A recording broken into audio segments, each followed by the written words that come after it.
Welcome to Factual America, the channel where we go beyond the headlines to dig deep, uncover context, and empower you to think differently about the news of the day. Today, we're talking about a topic that has become both unavoidable and, for many, deeply frustrating in modern America: cancel culture. Specifically, we'll explore how cancel culture, which once promised to hold the powerful accountable, has mutated into a powerful political weapon, wielded for control, censorship, and tribal advantage. Whether you're tired of seeing your favorite voices silenced or just curious about how this phenomenon shapes the country, stick around, because today's episode isn't pulling any punches. Let's start with a timeline. Cancel culture didn't appear overnight. In fact, the roots of modern cancel culture stretch back to the early days of the internet, a place where marginalized voices first found new power. Forums and social media made it possible to call out wrongs in ways the mainstream media never could. Early hashtag activism, like #MeToo or #OscarsSoWhite, began with a reasonable enough premise: shine a spotlight on bad actors and demand accountability. But from those early origins, something changed. Quickly, the moral urgency of activism collided with something much older: a drive for power. What started as a way to balance the scales soon became a tool to silence not just the wicked, but anyone who deviated from approved narratives. Forgiving honest mistakes, gone. Context and nuance, forgotten. The mob didn't want discussions, they wanted obedience. Here's the twist: cancel culture is no longer about justice or equality. Today, it's a method, almost an algorithm, for achieving political goals. It serves as a leash, herding people away from forbidden ideas and toward orthodoxy. If you step out of line, you risk losing your job, your reputation, or your entire platform, just for the crime of wrongthink. And this isn't speculation. It's how organizations, activists, and now government officials are leveraging cancel culture to enforce their will on a divided nation. Let's look at some high-profile examples to show just how quickly this weapon can be deployed. Remember Gina Carano from The Mandalorian? Fired by Disney after a single controversial social media post smeared as unacceptable. No trial, no due process, just the online mob and then the corporations acting as judge, jury, and executioner. It didn't matter that her views were shared by millions. What mattered was the enforcement of ideological purity. If you think this is just about celebrities, think again. In schools across America, teachers are being monitored for stray opinions. One wrong Facebook post and years of service go out the window. In academia, dissenting professors find themselves ostracized, not for incompetence, but for not following the script on campus causes, from gender theory to critical race theory. So how did we get here? The answer lies in the effortless fusion of social media and partisan politics. The same platforms we use to connect and share ideas, like Twitter and Facebook, now engineer echo chambers that amplify outrage and reward the destruction of enemies. Algorithms push the most divisive content, making it profitable to cancel someone because it keeps users glued to the drama. Political parties saw an opportunity. Right and left, they realized that cancel campaigns could be used tactically. If you can silence opponents, you can dominate conversations. If you can intimidate fence-sitters, you can assure conformity. Suddenly, what began as grassroots speech became a handy bludgeon for politicians and activists to wield against each other and against ordinary Americans. Now here's where things get even deeper. The real power of cancel culture is not just in silencing speech, but in changing culture itself. Studies show that a chilling effect has set in. People are becoming afraid to speak, even in private. Polls from the Cato Institute reveal that more than 60% of Americans feel they can't voice their real opinions without fear of personal or professional backlash. But wait, it's not just fear that's spreading. Recent years have seen government officials stepping directly into the fray. There's growing evidence that public institutions, from the FBI to school boards, have been pressured to censor speech seen as misinformation or dangerous. The hall monitors of cancel culture are now backed, indirectly or directly, by public power.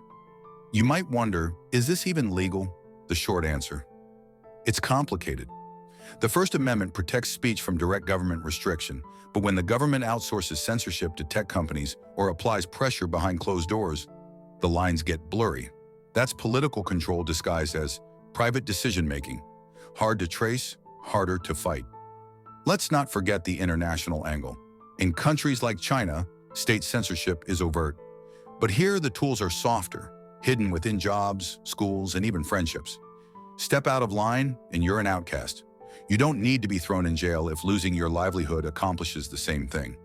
Cancel culture has become the American version of a social credit system, rewarding compliance, punishing dissent, no central database required.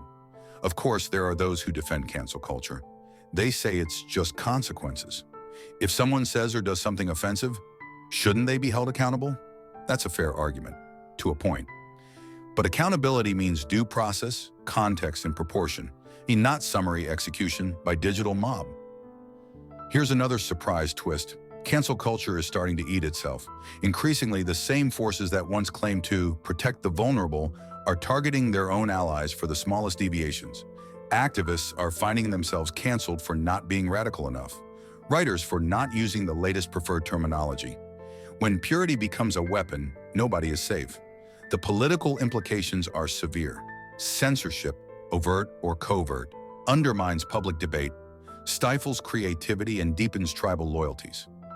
In the absence of open discussion, we lose the ability to solve real problems together. Instead, every issue becomes a loyalty test. Who's on the right side? Who should be blacklisted? Let's spotlight how this affects regular Americans. Imagine you're a small business owner. A single Facebook post, taken out of context, could nuke your Yelp reviews or trigger a boycott campaign. Or maybe you're a high school kid whose teenage joke goes viral for all the wrong reasons. No college, no job, just a stain that never fades. The tech giants that host these mobs have little incentive to help clean it up. But here's another layer. Cancel culture fails to deliver justice even on its own terms. For every predator actually exposed, countless innocent people are swept up, demonized, and left without recourse. Not for actual wrongdoing, but for being unpopular or politically inconvenient.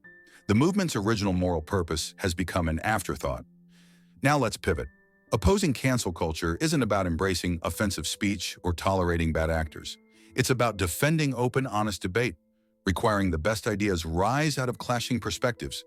True progress, after all, comes from disagreements, not from forced conformity. A pluralistic democracy doesn't survive if people are afraid to question authority because of what the Twitter mob, right, left, or center, might do. So what can we do? For starters, we can support platforms and spaces, online and offline, that value free speech, mutual respect, and real debate. We can resist the urge to join pylons, do our own research, and refuse to treat disagreement as evil.